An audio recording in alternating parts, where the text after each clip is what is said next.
Ladies and gentlemen, welcome to another video. In this video, we're going to be talking about how to use your Binance Locked Earn feature. So let's get straight into the video.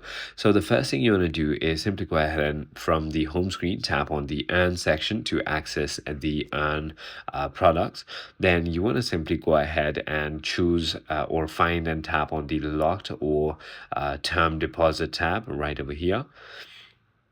Then you've done that, filter or scroll to find your desired coin and compared lock term and APY. So just like that, there's going to be SOL, ETH, USDT. There's also going to be terms in the middle and how much appreciation you could gain, like 2%, 5%, and so on. Then you want to pick your asset and the locked period that fits your strategy. So you can simply go ahead and choose that. Once you've done that, enter the amount to lock, review the calculated interest, and click on confirm. Finally, once you've done that, you want to go to the Earn wallet to view active lock positions and manage your auto renew options. So it is as simple as that.